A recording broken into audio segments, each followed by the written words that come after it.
Gurun 25 April 2026, jam 10 malam hingga 12.30 malam, pemandangan di kaki Gunung Jerai bertukar meriah pada hari Sabtu apabila jentera Z15 GT membanjiri daerah Gurun dengan kehadiran lebih 40 buah motosikal. Perhimpunan berskala besar ini bukan sekadar pertemuan biasa, malah ia menjadi satu simbol solidariti komuniti dua roda yang cukup ikonik di wilayah utara tanah air.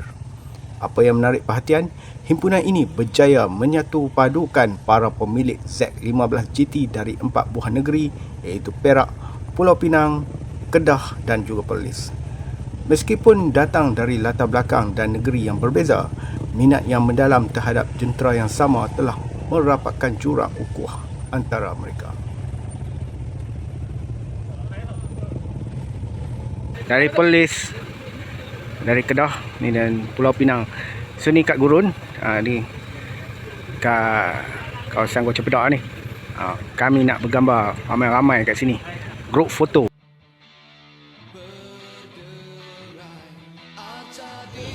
$12 color merah red rosy. Okey, color nado grey 14. Unik. 14 buah. Kita tengok warna satu lagi. Okey, warna grey 13. Ini adalah himpunan yang kira grand lah. 39 unit. Sebenarnya dah ada 40 ke 40 lebih lah. Tapi ada yang dah balik. Ada sahabat-sahabat yang balik ada kerja. 40 lebih lah dapat berhimpun malam ni.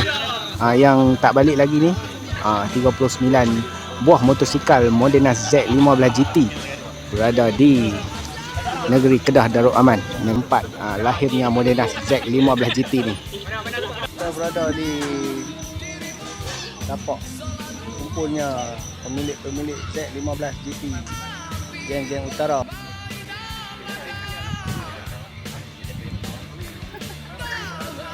Bukan hanya sekadar hobi, kehadiran peserta dari segenap pelosok utara tanah air ini membuktikan bahawa komuniti Z15 GT mempunyai pengaruh yang sangat kuat. Antara kelebihan utama perhimpunan sebegini adalah satu rangkaian strategi. Pemilik dapat bertukar pendapat mengenai tips penjagaan aksesori yang terbaik serta berkongsi rujukan bengkel setiap negeri. Sebenarnya belakang tu Gunung Jerai. Kalau waktu siang memang cantik lah kalau grup foto ni. Tapi dah ramai waktu siang kerja lah. Malam lah boleh berhimpun macam ni. Itu dia. Nampak Gunung Jerai belakang tu. Tu. Inilah geng Z15 GT Utara. Ini kita punya. Ramai tu. Kau tengok tu ramai. Dekat miner tu biasalah, bukan meja lah sangat kan. Hantar IC, mereka akan settle masalah hampa tu. Mai kita ramaikan lagi geng-geng Z15 GT ni. Kami tengah setting dah kedudukan motosikal ni, meriah ni. So saat lagi kita bergambar, ambil gambar grup foto. Ada seorang lah tolong ambil gambar kami semua ni. Tak lepas sebenarnya, kena duduk belakang lagi, kena white lagi. Ini pun malam kan, kena duduk noh belakang sekali noh. Kau boleh tengok ramai geng-geng utara ni. Geng Kedah, Perlis, Penang, Perak. Itu dia, kena duduk dekat sini lah baru lepas ambil gambar.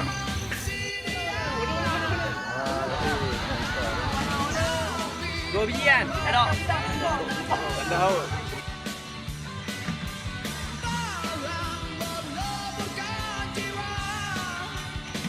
Mengulas mengenai pemilihan jentera tersebut, rata-rata peserta menyifatkan Z15 GT sebagai sebuah motosikal yang memiliki pakej lengkap dengan reka bentuk ergonomik yang sangat selesa. Ia memudahkan penunggang melakukan perjalanan jarak jauh tanpa keletihan dan membuktikan dengan kehadiran peserta dari Perak dan Perlis yang sanggup menempuh perjalanan jauh demi perjumpaan ini.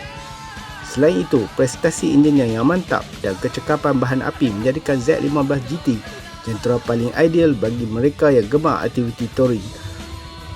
Rupa parasnya yang sangat agresif dan moden memastikan setiap mata yang memandang pasti akan tertoleh dua kali apabila kumpulan ini bergerak di atas jalan raya. Perhimpunan di Gurun ini diakhiri dengan sesi bergambar beramai-ramai sebagai kenangan epik menandakan satu lagi sejarah tercipta dalam kalender peminat pemotoran Z15 GT Malaysia. Alhamdulillah dah habis dah. Ber-TTS. Z15 GT Malaysia. Ini kita punya. Moderna Flight GT!